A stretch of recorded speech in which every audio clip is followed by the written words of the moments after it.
it's time to invite the honorable panel members. Please help me welcome them with a big round of applause. Joining us first on the panel, Mr. Satya Prakash Shaw, CFO from Mahindra MSTC Recycling. Big round of applause to Mr. Satya Prakash Shaw.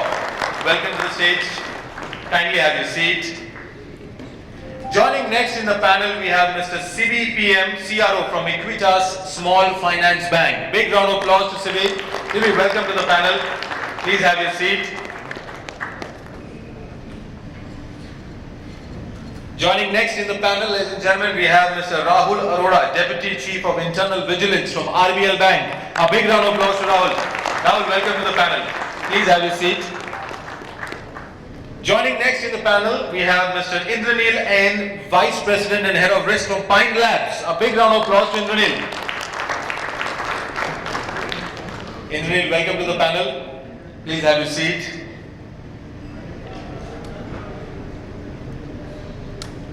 Joining next, ladies and gentlemen, in this panel, we have Mr. Sanjiv Kumar Dwivedi, President, Investigation and Loss Mitigation, Bajaj Allianz General Insurance Company Limited. A big round of applause to Sanjiv ji. Sanjiv ji, welcome to the panel. Please have your seat. Joining next in the panel, ladies and gentlemen, Mr. Amitkumar 𝐏𝐴, Senior Lead Fraud Risk Management, National Payments Corporation of India. A big round of applause to Mr. Amitkumar. Welcome to the panel, Amit. Kindly have your seat. And now, ladies and gentlemen, let us welcome the honorable moderator for this panel, Mr. Venkat Ramana, Chief Executive Officer, CrimeScan by Valuepitch. A big round of applause to Venkat. Venkat, welcome to the panel. Please have your seat. So as you can see, ladies and gentlemen, we have a full panel of extremely talented industry experts here. And for the panel members, I think we have a solid audience here. So Venkat, I leave it up to you. Looking forward to a great session. Thank you. Good afternoon all. So we just saw the previous presentation and I think you've heard enough of Jamtara today. So our discussion actually started saying that, okay, why don't we just focus on Jamtara, but we don't want to bore you. So therefore what we thought was, let's keep it a little bit more flexible. And while there is fear everywhere, can we get the assurance from the bankers, fintechs, and the actual industry? Okay, the product guys like me always come and say that there is fear, there is doomsday. But is it true? Is something that we would like to hear from these panelists. So I'd like to first start by saying, what is payment fraud and where is it currently, according to them, their perspective in their industry? Sounds good? So let's just start in order. Thank you, Mr. Venkat. So, while frauds in payment sector is largely driven by social engineering techniques that we all know of, one particular fraud that I would like to touch upon is something that we all are reading in newspaper almost on daily basis, is the investment scam. Wherein the fraud is something that the customer has made up his mind to invest in some sort of fake schemes, on the pretext of some fake returns that he has been promised about, and he himself commits some great deal of investments towards that particular scheme, and we have seen that despite bank folks and informing about the customer about the transaction being suspicious, his confirmation that it's fine and it's a genuine transaction and I would not like to report it any sort of dispute as such.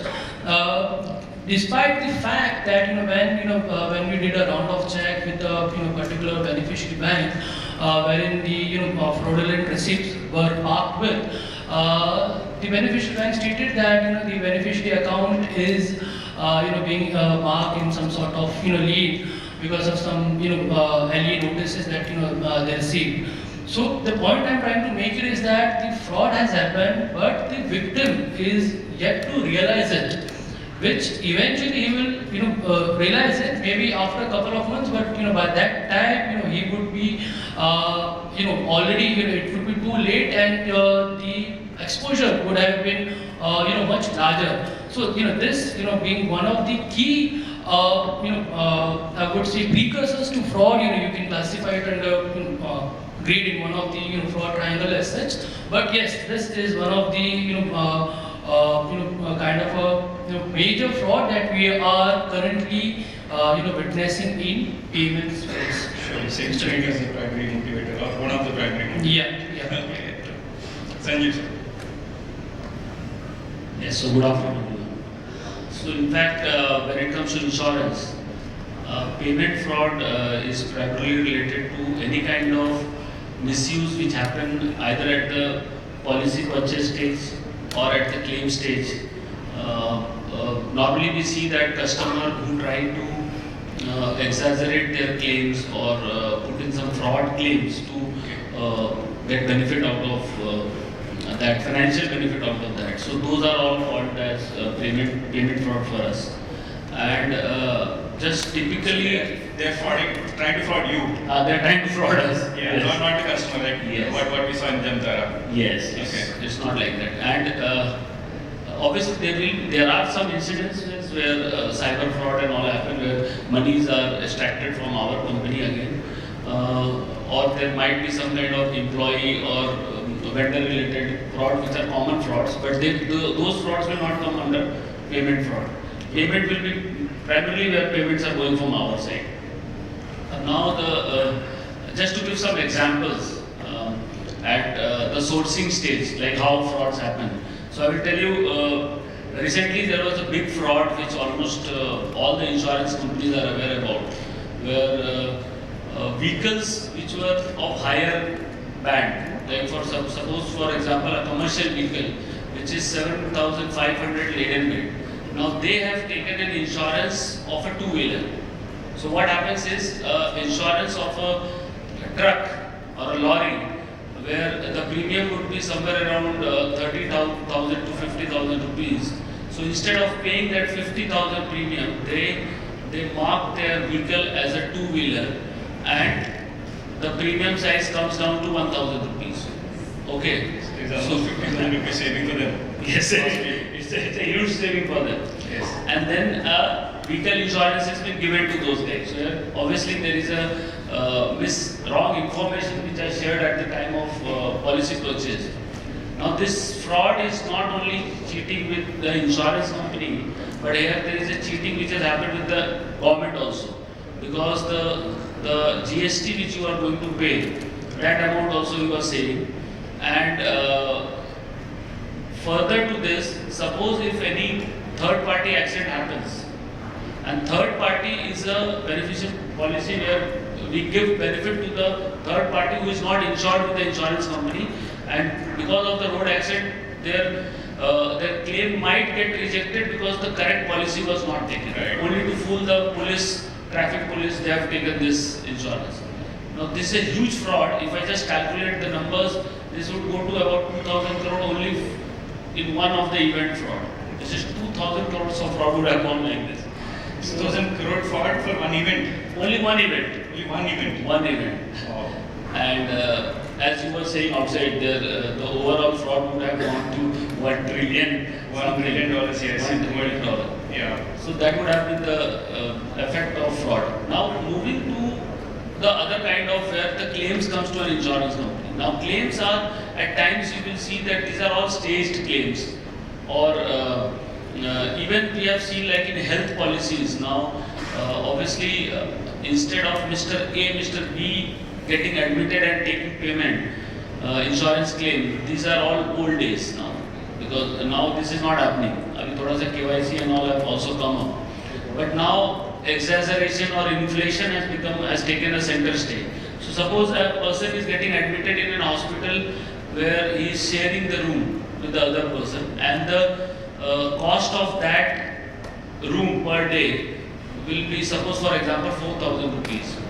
Whereas if he is staying in a room alone and taking treatment, then the cost of the room goes to around 7,000 rupees. Okay. And the billing which happens from the hospital end is all related to the category of room which you have selected. So if you have collected 7,000 rupees, so all your treatment costs will accordingly be levied on you basis the type of room you have taken, chosen. And then the increase in, so you will see the huge inflation of the overall claim cost. Now the treatment has happened, patient has taken treatment, doctors have come and seen, but the room category was wrong. So these kind of frauds have now started more. So there are n numbers of examples. We can keep on giving the type of frauds which are happening. So now what we at the company level, or I feel, in fact almost all the insurance companies have now started gearing up in terms of use of technology to control frauds, and so there are a lot of, do you want me to answer this later on? Yes. Okay. So I will pass it on to. Hey, thank you. Very good evening. So it's very exciting subject, and I must say that anyone who is not part of the industry is also generally very keen to understand what is happening. I represent a large payment aggregator, and the definition of fraud is changing, and that's the most scariest thing that we have right now. Earlier it used to be simply a phishing fraud. Someone is getting hold of card credential of someone else using that card. But that definition of fraud has changed. The problem statement we get today is kind of not only account takeover, incorrect KYCs, incorrect representations, and there are cases where the government schemes are being misused. So we have seen these kind of things, and they are using the payment aggregator channel. The solution or the problem statement is augmenting because of the continuous improvement in the customer experience. So there is an effort that every industry, including banks, NPCI or anyone do is how we can increase the customer experience, reduce the TAT for onboarding and servicing. Unfortunately, that also comes with a problem statement, that's that your controls somewhere takes a hit, and just to ensure that you maintain the SLA, the KPIs, you also get the incorrect customers, wrong customers, and all those kind of things. So that is something, I believe, something we need to address right now before it actually goes out of hand. I have seen cases where, as I was telling the example, one particular merchant, we are a payment aggregator, we deal with merchants. A merchant got onboarded, and they were having crores of transactions. And when it was investigated, it was primarily identified that they were actually got hold of the Jan-Dhan accounts, and where the governments are disbursing the benefit, government benefit. And instead of these accounts supposed to be in the hand of the poor, these accounts are managed by one or two people, and they are getting all the grants. And then obviously the money is flowing up to a very high level. That is one. The second problem statement we are facing is we really do not have a civil kind of structure in India when it comes to payments. Right. So we have our competitor, we have certain offline connects with all our competitor, but there is no structural database which is there where you have a list of all fraudulent merchants. And if you see anyone who works in a payment aggregator, for that matter, even NPCI, understand that it's the same guys keep coming into the system with different KYCs. Jamtara was one example, and I was talking to Vikram. Jamtara is now passed. Now every city of India becomes Jamtara. So there is no more concentration of that kind of merchant. You will have that kind of initiation of fraud from everywhere. It is Rajasthan now, it is Haryana, it is, I have seen cases in Mumbai, Maharashtra. So that kind of geolocation, geo-concentration of merchants or fraudsters are no longer there. So the very important thing is how we can leverage technology to identify this kind of fraud. So we'll come to that. So I have one follow-up question there. Like, how do you see that?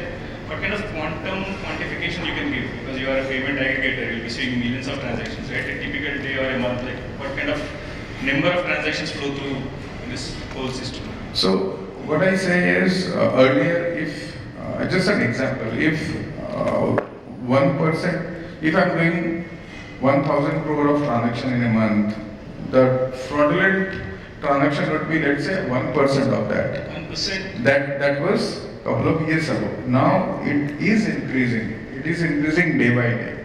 The problem statement is with the payment aggregator. I'm sure with most of the industry would be define what is fraud. Most of the payment aggregator or the bank or for that matter anyone identify fraud means if you are exposed financially, but doesn't matter. There can be someone else who is exposed financially. The loss is not to you, but to someone. Right. So that definition is also need to be created. Possibly RBI has a role to The play. definition is too tight now, and if you actually loosen it Yeah. and get more use cases, it Yeah, will be like exactly. 2-3%. Yeah, it That will. means if I get 100 calls, at least one of them would be fraudulent. Yes. Wow. And second, very important point I just wanted to say, we really do not have a structure of fraud reporting today in India, at least for the payment aggregator segment. There is no, RBI has came up with a payment aggregator guideline. However, till today, there is no structure, no formal way of reporting fraud. So if you talk about fraud 1%, hotline, 1-800-FRAUD kinds. no, that's so you asked that what is the quantum of the fraud for payments? So because there is no structured database, finding out that particular data it very difficult now because you have to come to 𝐏𝐼𝐿abs for that matter to understand what is my number, but there is no centralized database that is available now. That's one of the key problems. Hi, good afternoon everyone. Payment frauds, in layman terms, anything which is an unauthorized transaction that debited from your account, whether it's credit card, debit card or check, anything that is not authorized, it's happened from your account layman terms. It could be various things. From a bank's perspective, I look at two things which should be most critical for me. One is a fraud that's happened with a third party and the funds have come in my account. I would say not my account as such, bank's customer account. Here, the concern for the bank should be that, if any fraudulent funds are coming, what kind of sourcing am I doing? At the time of the sourcing, am I really understanding what customer's profile is? What kind of business model does he have? When I'm onboarding him, generally there's a question and that, customer would declare, I have an annual turnover of, let's say, 1 crore to 5 crore. Once I have onboarded him, I have done all due diligence. It is very important that I keep monitoring the transactions of my customers, whether it's in line with the profile or not. So if I will also keep a tag on LEA notices that I receive on the account. If I feel anything, the banks, as per their discretion or risk appetite, I will temporarily freeze the account that I'm not comfortable. There are a lot of monitorings that we do as a bank, large value transactions monitoring, where it's expected that you talk to the customer, understand without flagging him off, what's happening, have you entered into a new agreement, some funds have come. So I'd like to understand that the funds, which is a fraud again as an industry, has happened with the X bank, it's come to me. It's my prerogative that I'll have to ensure it's a clean customer that I am onboarded. So that monitoring I will do to ensure wherever I feel it's a discomfort, it's your own risk appetite, whether you want to continue with that relationship or you don't want to continue that relationship. You find anything suspicious, you have various mechanism of reporting STR and all that. Other most critical aspect for me is payment fraud happening with my customer. Now I'll have to understand with the customer what kind of transaction that was, whether that was a two-factor transactions where the customer willingly shared the OTP or not. And most importantly, I'll try to understand what went wrong with my system. Was it a scenario of data compromise, a data leakage that happened? A lot of banks use third-party vendors and everything. So you'll have to have a strong payment gateway, a strong infrastructure. You'll have to test your own systems like penetration testing or hire ethical hackers to see how strong your system is. Most importantly, maintain your data correctly. What banks should do is based on profiles, look at the access level. Does somebody need a printer access, a USB access, secured areas where people work? Do you want people to even carry bags, pen, paper or not? a lot of organizations I know have made restrictions that somebody, line managers or some level are allowed mobile phones, that too without cameras. So you're referring now as employee fraud? Yeah, I'm coming on that aspect where, so as a bank, I will assess that is something that's happened where the employee is there. Is there something vulnerable in my system, infrastructure, how I'm storing data? Sure. So all those elements, and last of course will be the customer. So if Indranil says Jamtara not in Jamtara everywhere, you're saying that it can be right in your bank also? Yeah, your employee could also be part of it, right? They can also collude because they are privy to so much information, right? And actually that was also one of the things in Jamtara. People who watched the web series, they would know that internal data was leaked. So analysis of that is important to assess. Do I need to fix my system? Whether it is a technology issue, people issue, and at the last a customer issue, where we do a lot of information to customers, don't share your OTP and all other things. So this is how a bank would look at things. Sure, thank you. Yes, yes sir. Sibi.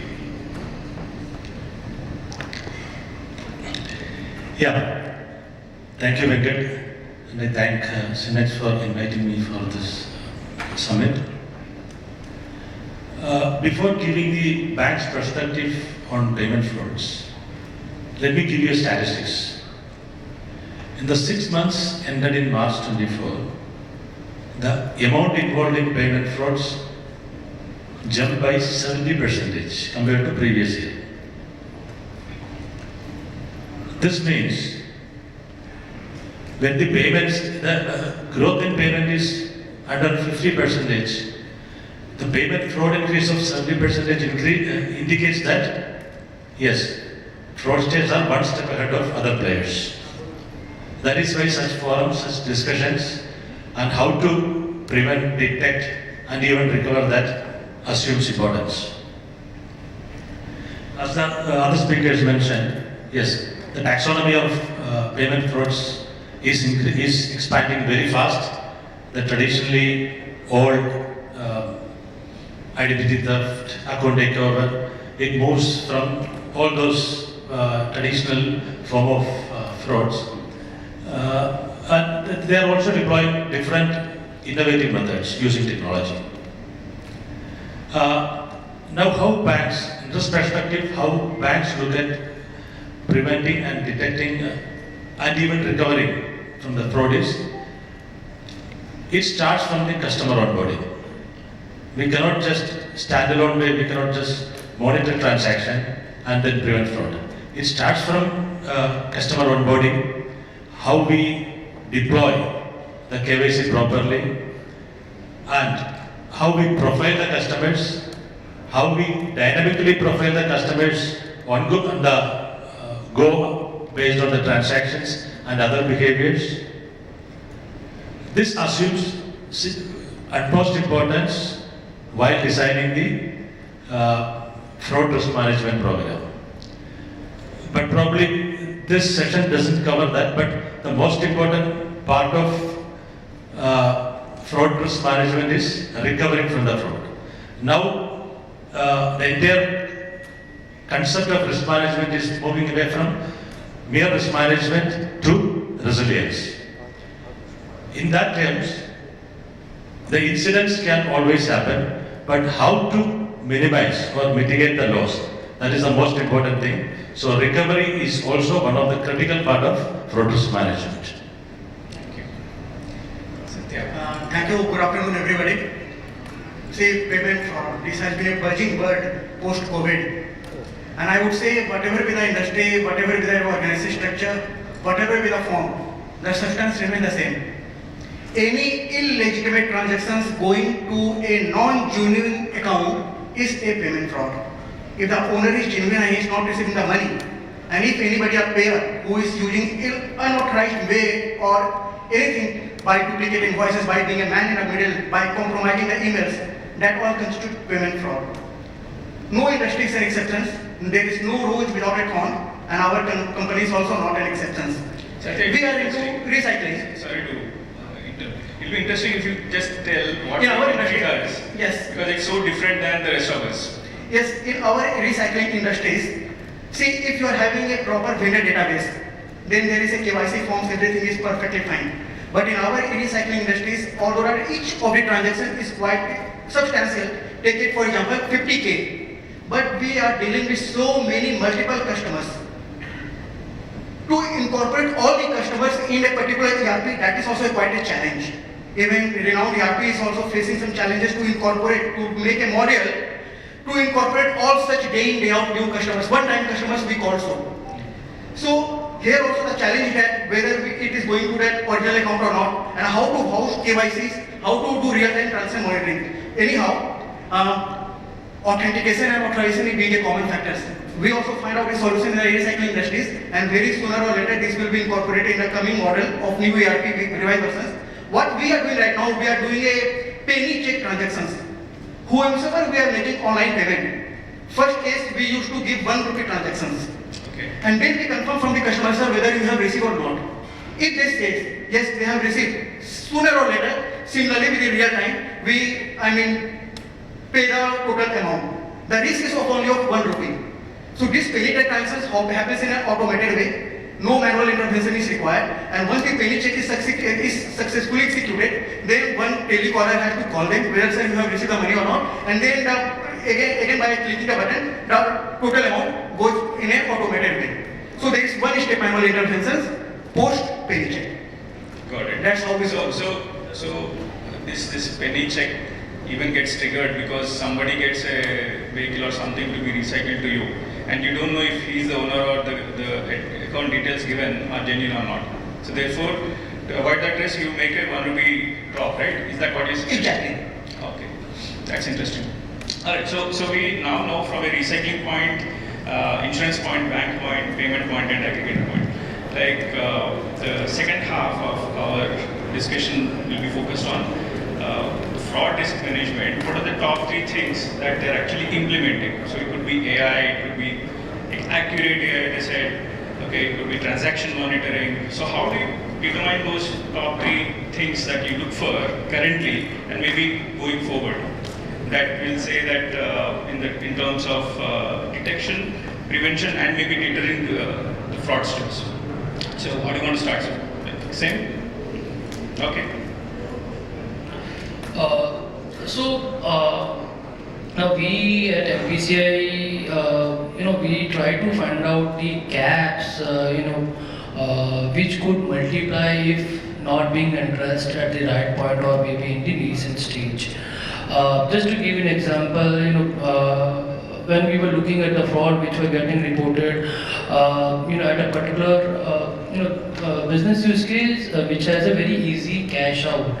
It could be rent payment or it could be, buying of digital gold. So, understand, this kind of fraud which is, kind of prevailing, it is just in the, very, very initial stage, and, see what, we can do, through, maybe through policy intervention or maybe, through, deploying some level of controls right at the network level so that, such kind of fraud gets arrested before, it becomes a larger issue. Another important point I would like to touch upon is related to the testing the vulnerability of the product or assessing the product from the fraud standpoint, and while being in continuous touch with the business team to strengthen the product. So once the product is launched, it's not the end of it.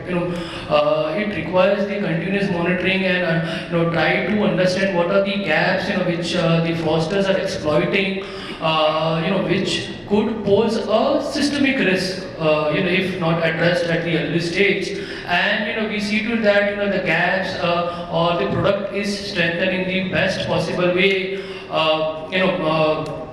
Either through internally or with the help of the other authorities or other ecosystem participants. There is a policy and there is continuous monitoring. Absolutely. And another point is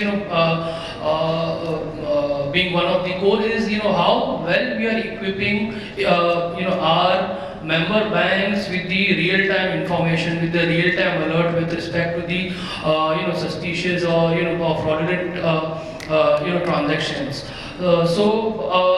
Wherein the AI plays a very important role. So, couple of years back, we were having, AI model which was more of a black box model,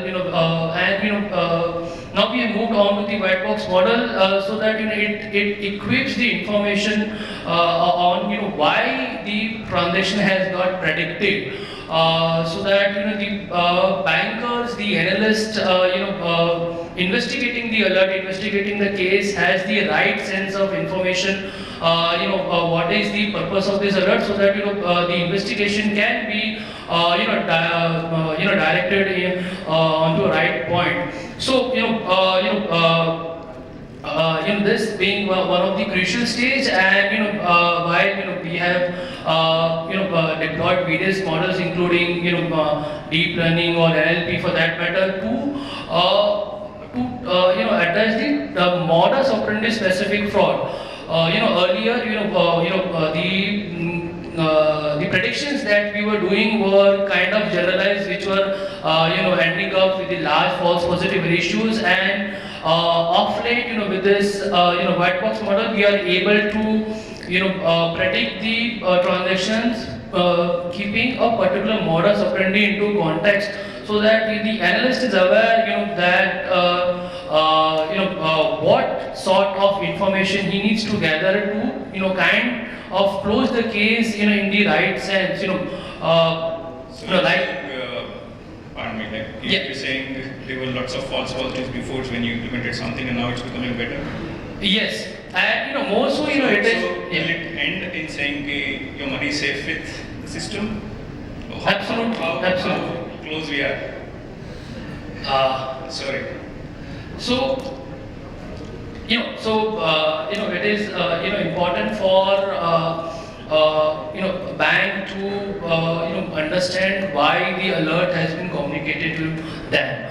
While you would be investigating it from the remitter side, we have also ensured that the relevant folks from the beneficiary end also are equipped with a similar sort of information, because they are the party who are in receipt of the fraudulent money, right? So they should be also be informed about why the money has got parked with them, and so that they can move their direction in right path.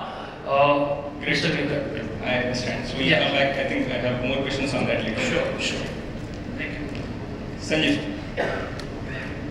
Yes, so when it comes to use of technology to control frauds in insurance, we would start with, first of all, initially we used to have a lot of processes which were manual, and the more number of manual steps we have, the higher will be the chance of fraud. What come may, even if your employee is working in your company for last 20 years, still the chances will be high. So first we should automate all our processes which we have. Workflow management has to be there, which we have already built in.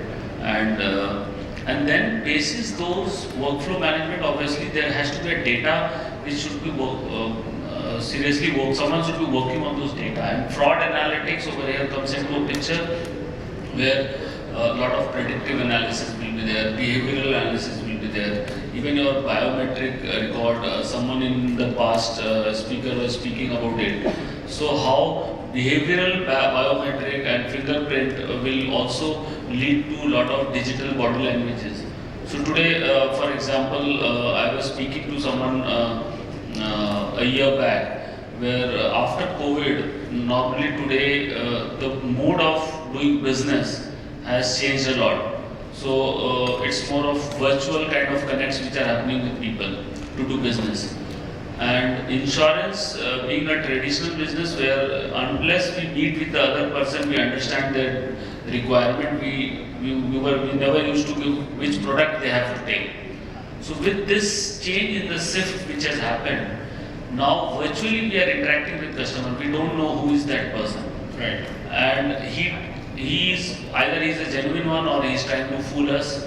And obviously this digital body language over here plays an important role.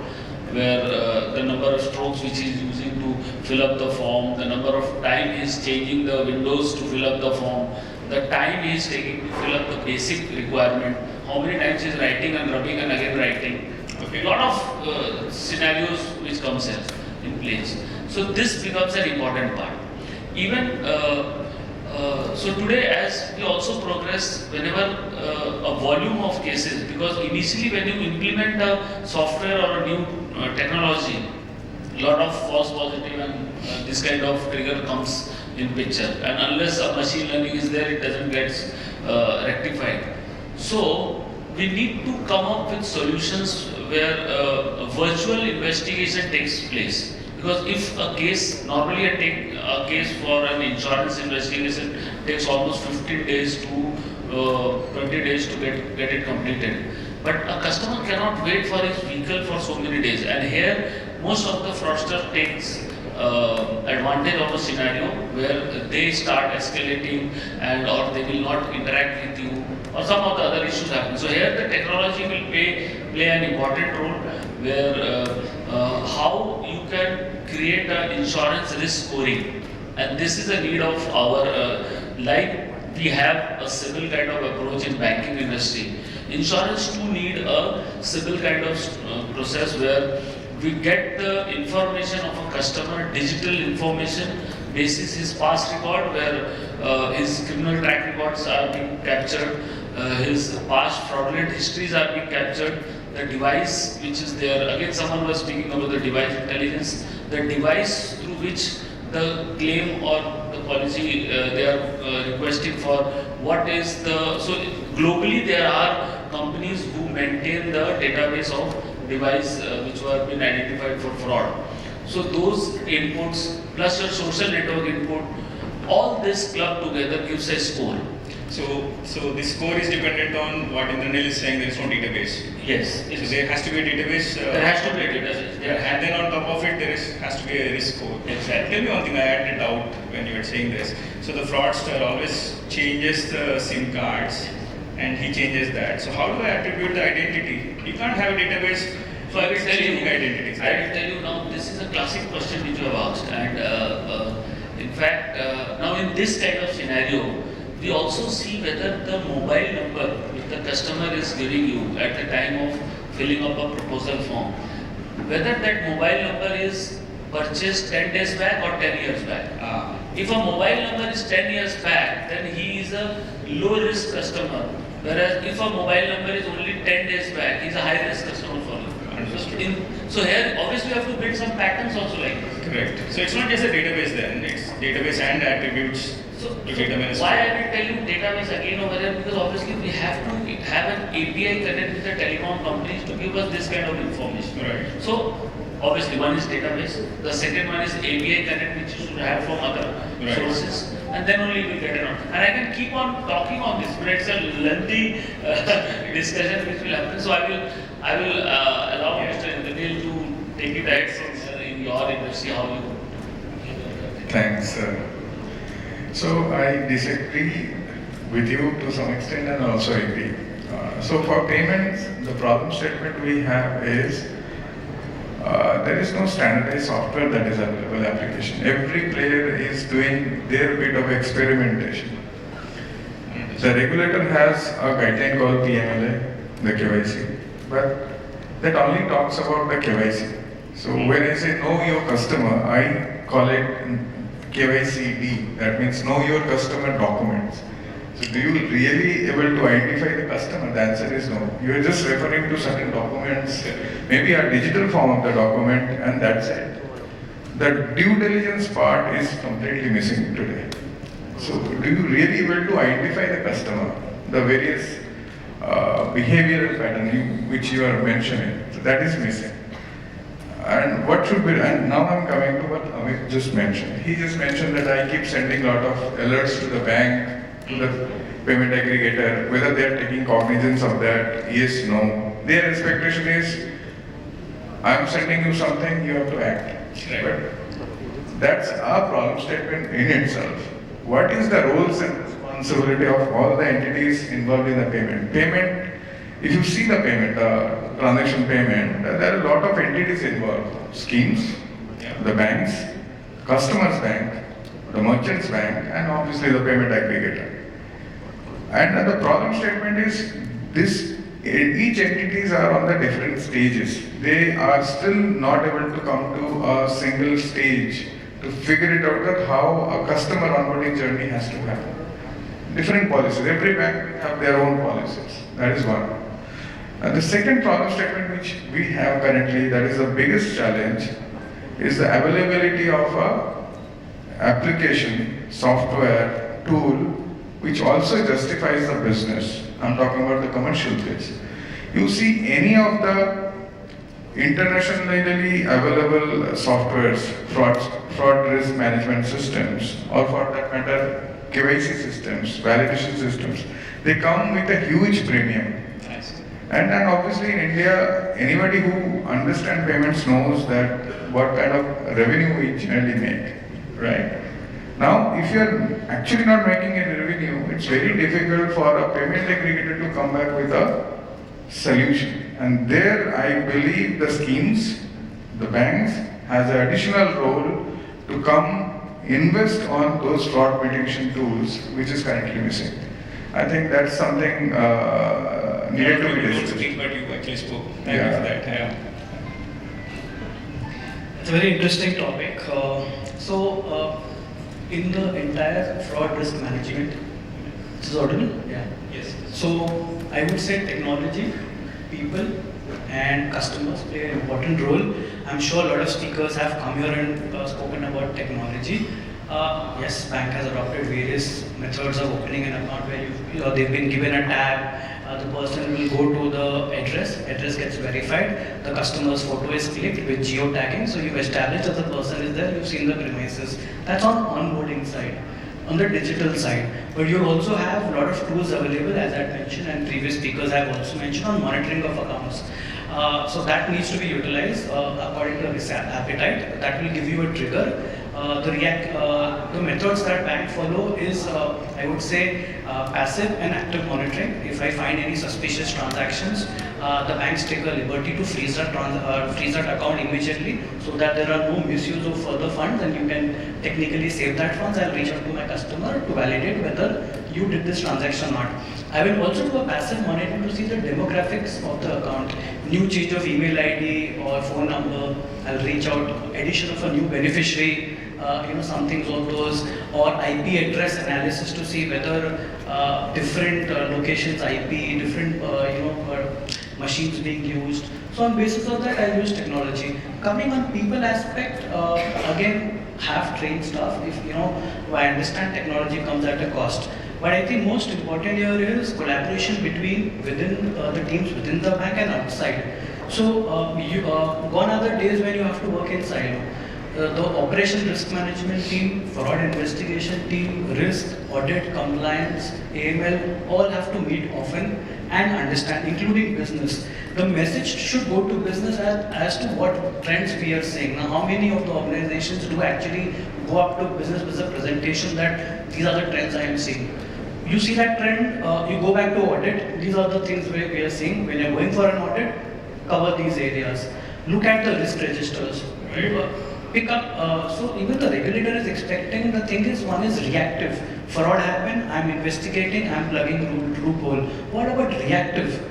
Look at the internal data that you have. Look at the customer data. Do some testing of your own process. Mystery shopping is one, surprise branch visits. Go as a customer. Try to bribe the person. I'm not carrying my original documents. Can you open my account? I'll give you money, I'll give you that. That's one of the things. Sure. So there are various things. Very common sense approaches. So just test your system is something, and collaboration, as I said, within the bank and outside. So when you keep talking in the industry, you understand that these things are happening. Most important is tone from the top. I have seen leaders, MDs, CEOs going and telling them that we want quality business and zero tolerance. There are emails which are sent to staff saying, if you engage in this kind of a malpractice, zero tolerance, you're terminated. If you're indulging in a fraud, will be reported. You will be a party when you are reporting to RBI. Anyways, RBI has mandated certain amount. We want to see when employees involved. So that communication should go. Zero tolerance coming from business, coming from these teams. That is one. Lastly, again, customer. We all emphasize how customers should save their KYCs. In fact, most of the banks are giving customer in the mobile banking. You have an option to select what kind of transactions you don't want to do. I don't want to do an internal transaction, international. I have it on my app. I will block it. I will set my limit and so on. So that is something you can be done. I'll give it to my other panelists. So, sir, is it okay if we take the questions from the audience and you answer for the amount of time? Is that okay or continue? That's right. So, if anybody has any question, for the panel, we'll be more than happy to take. Sibi here.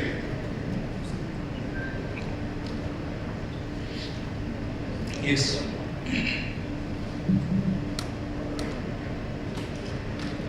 Hi panel, I'm Shivang here from Moneybox Finance. I have a question regarding digital payment score. Since Kumar and Indranil were talking about all the scoring models, so do you think digital payment score would have any impact on fraud control or any credit decision, or is it only for credit decision models? So it has to be both. So you have to create a behavioral pattern. You need to identify, create a score of the merchant or your customer, that what kind of payment he should be accepting, that score, and then a post-onboarding transaction monitoring score also need to be there. And both of these systems should feed into the FRM system, which will tell you that whether you allow that transaction to pass or you don't allow that transaction to pass. There are various parameters and a lot of experimentations are working, and I've seen few brilliant fintech came up with some kind of application, and they're working wonderfully well in this segment, where either they are creating the persona of that particular merchant, and then there is a follow-up transaction monitoring, both actually able to tell you that whether this is a genuine transaction, not genuine transaction, whether it has a AML aspect or it is purely a fraud risk aspect. Those kind of softwares are there, and so I see that lot of work is happening on that particular segment. Amit, can you throw light on more on DPS, what NPCI is planning to build on?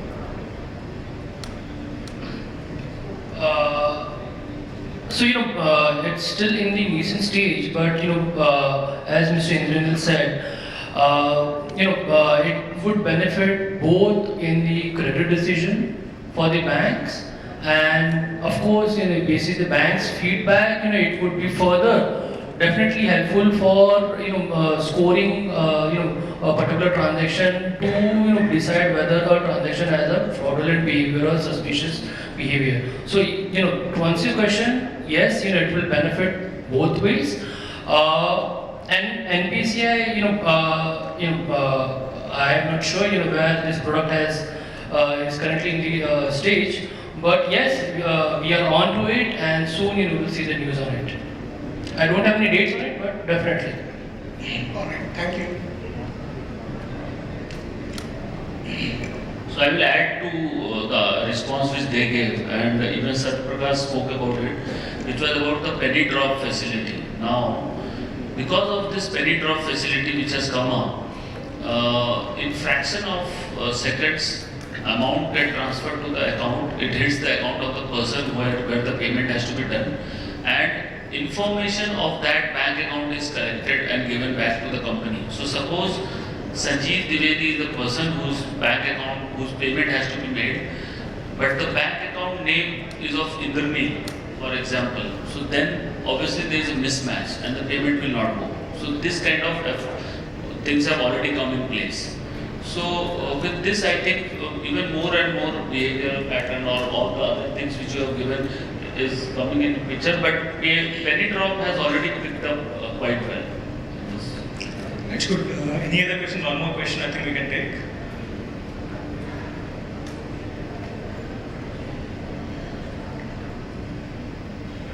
Sibi, would you like to conclude?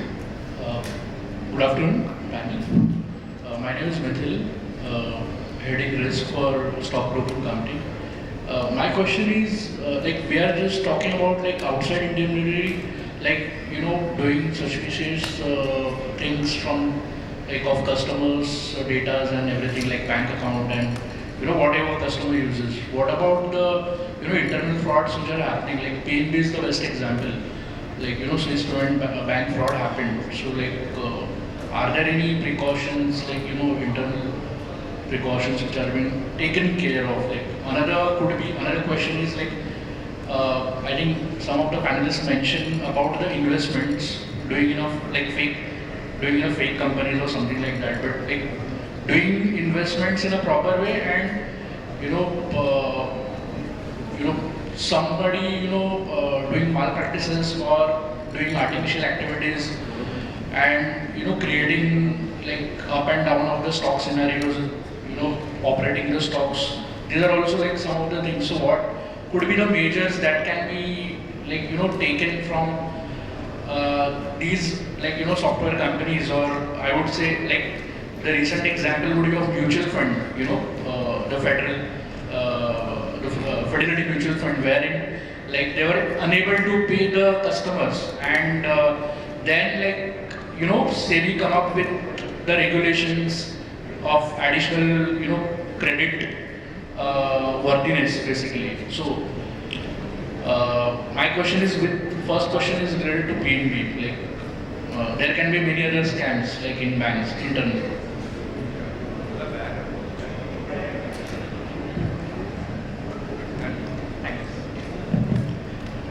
Okay, what I've understood is, what does the bank or any organization, we will try to answer your questions and cover more of it, is once an employee is onboarded, how do you monitor or assess anything that maybe staff involvement or an employee involvement can be detected, or how do you monitor that? So there are onboarding checks. The first, I would divide this response into onboarding the employee, where you have background checks that is done. Some of the organizations to a level extent to civil checks and everything.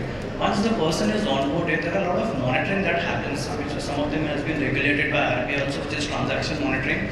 Some of the organizations have proactively pick up monitoring, which is assets and liability monitoring.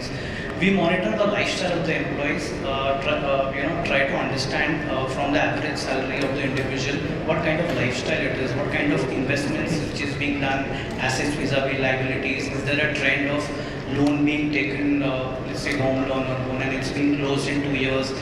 There is a surge of payment towards loan, there is an excessive borrowing that happens. So those kind of checks are also being done, and of course there is a staff accountability matrix which is there in the organizations, and the role of the staff is assessed in the entire cycle, going to the customer, assessing the role. The role of discretionary powers which is given to employees is also assessed. If you find something, loans been written off specifically from a specific location, it's been traced back to see who was the underwriter, is there any pattern coming in that. So those aspects are being taken care of. So sir,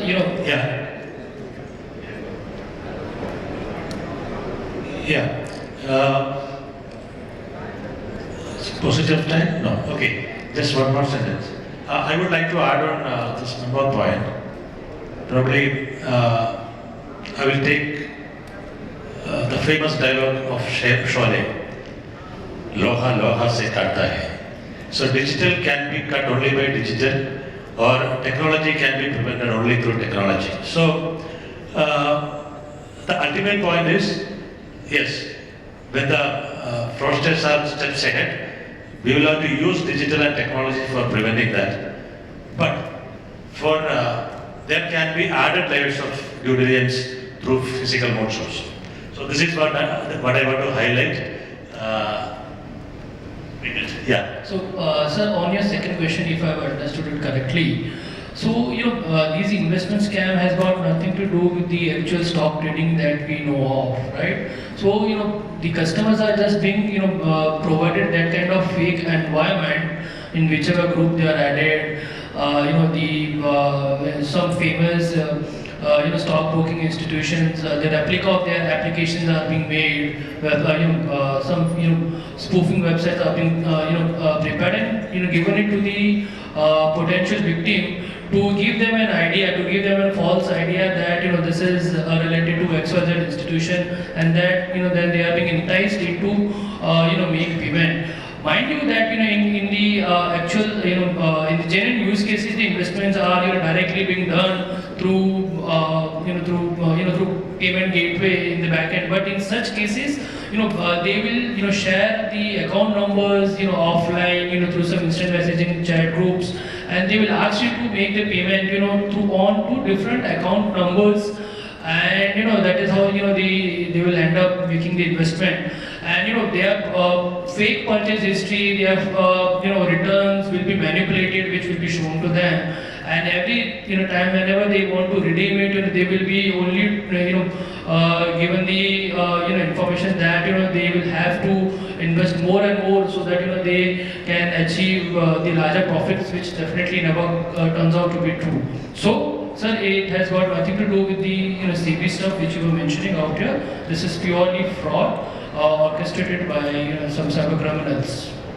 Thank you, honorable panel members. A big round of applause, ladies and gentlemen, for this wonderful panel here. And now I would request the panel members to kindly be seated, and I would like to call on stage Mr. Rahul Arora, Vice President and Head of Fraud Products from TransUnion Civil. Anurag, welcome to the stage. And we'll start with our felicitation. First with Mr. Satya from Mahindra MSTC Recycling. A big round of applause, ladies and gentlemen, for Mr. Satya for his wonderful contribution in the panel session. Moving next to our honorable panel member, Mr. Sibi PM from Equitas Small Finance Bank.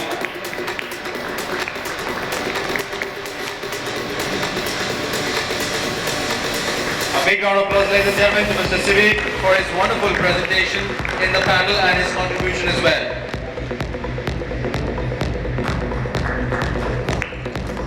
Moving next to Mr. Rahul Arora from RBL Bank.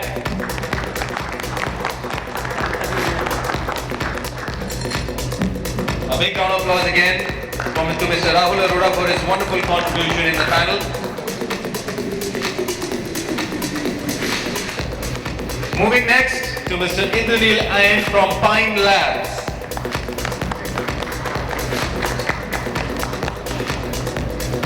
A big round of applause to Indranil for his wonderful contribution in the panel session.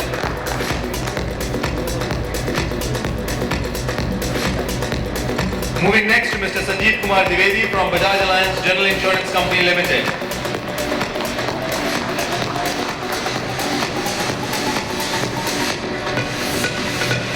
A big round of applause, ladies and gentlemen, to Mr. Sanjiv Dwivedi for his wonderful contribution in the panel.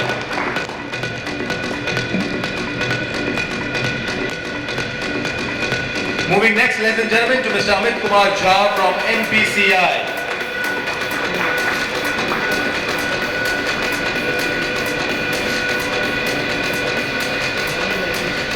A big round of applause to Mr. Amitkumar for his wonderful contribution in the panel session. And now to our honorable panel moderator, Mr. Venkat, Ramana, Chief Executive Officer from CrimeScan by Valuepitch.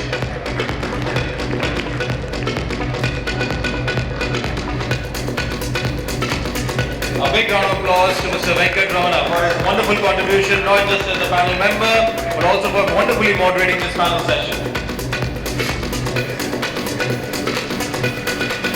Thank you so much, panel members. I would now request Anurag if you could join the panel, and all the esteemed panel members will come forward for a group photograph.